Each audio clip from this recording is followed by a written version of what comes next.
She's been a worker at the museum. She was on the project, and she knows the research center and everything. And she has also worked at the genealogy, the part of that we're very proud of. Of course, the museum is a small museum, so not different than any other museum that we would have.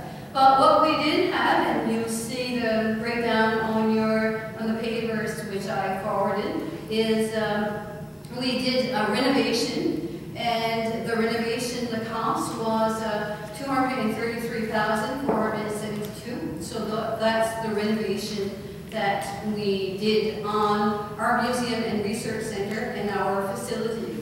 And the breakdown was that we had federal funds, provincial funds, the municipality of Argyle, the municipality of Yarmouth, and we, of course, were counting on the GST that we received back from the construction.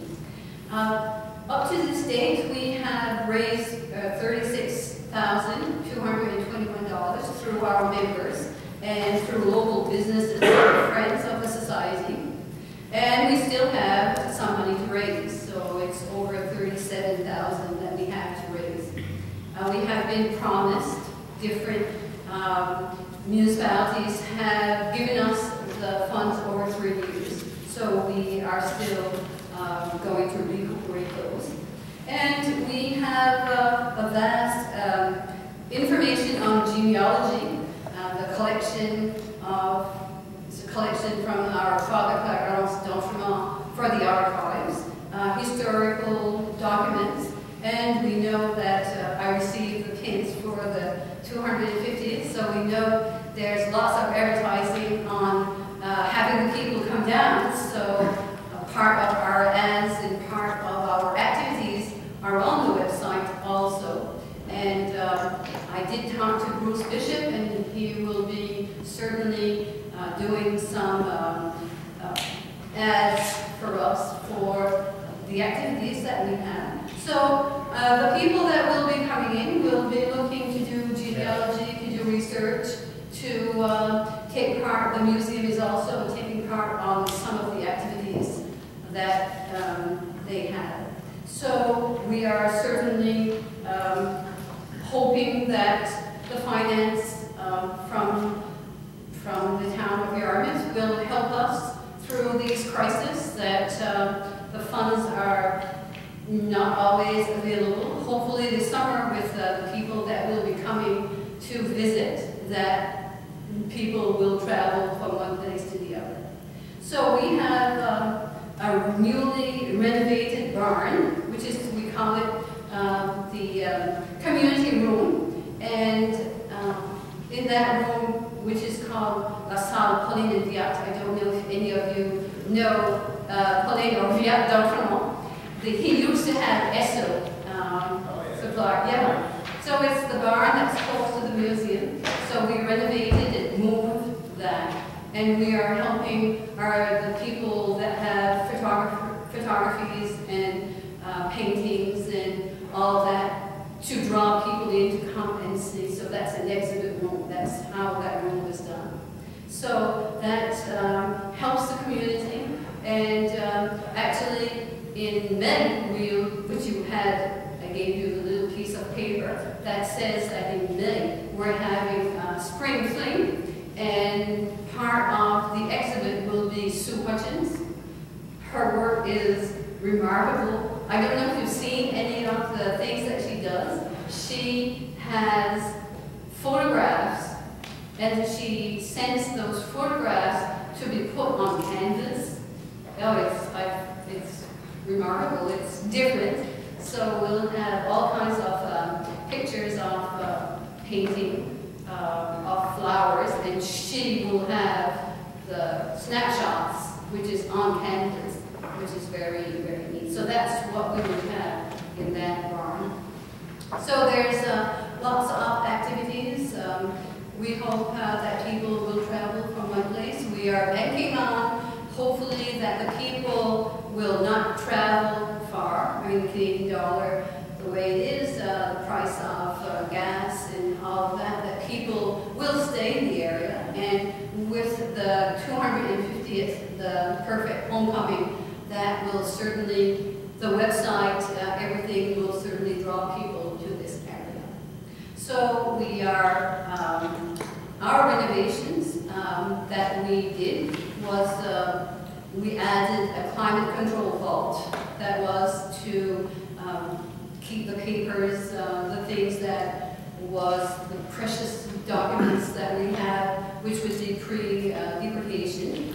And also we have air-conditioned area that people can do some research. So that's part of the expansion. So we hope, we trust that, trusting that our funding request will be favorably viewed by your council. And if there's anything else that you have questions or I can answer. Any questions for Bernice? No, I think it's pretty well straightforward, Bernice, I think. All the information there is correct. Yeah? Yeah. I just looked at that. Deputy Mayor. Thank you, Worship. Where, now, you say next to the Esso station? No. He had... Next to the Shell station? No. Okay. Next, the barn, which he worked from, and also not home work, is next to the museum. Okay. So that was first a barn. We called it a barn, but it was the Esso where they did the furnace repairs and not home work, work there after him. So it's next to the museum. Yes. It was actually the barn of that house. Yes. So that's the part that we renovated. It's, you'd never know that it's a barn. When you go inside, we have to take the people, there's one room that's all finished, but the other we left. In French we say the petite fenêtre for the manure to go through. We left that there, and then we can go upstairs and we have some storage area. We didn't have any storage area for our big artifacts. So now that floor was all finished and their storage area. And now all that we own is all on our premises.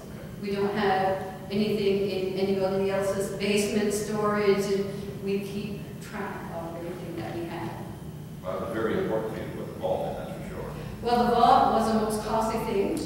It weighed something like 17,000 tons, and it's almost that much what it costs to put it in.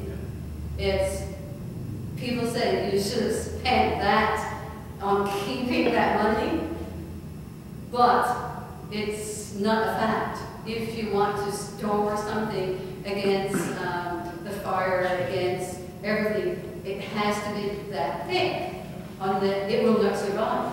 The filing cabinets we do have, fireproof filing cabinets, they will only survive for 10 to 15 minutes in a fire. So who can carry all of those out? Really can. So that vault is... Protects all. We have one of the first priests that came to the area in that state was Father Monte Sigon. He settled in the Saint Russo area. He had rules. It was after the deportation. It's in 1799. He had laws for the people from the Argyle area that wanted them to clean, cut their wood and cut his wood and all of that. So they weren't doing that. So he made laws. Well, those original laws signed by Benedict d'Autremont, the one that returned after the deportation. We have the original documents. So those things are the ones that you find in the vault. All the backups, all our database, that's you find in the vault. Land grants, that dates back 1784, those we find. I heard a presentation that was done, I saw that on cable, that somebody from this area did the land grants for the 250th. Yeah. And it's very interesting to the names that are on the land grants. The research center has 3 of the land grants that was signed by the king. Of the original ones. The original ones, and those are in the research center. Very good. Thanks, Bernice.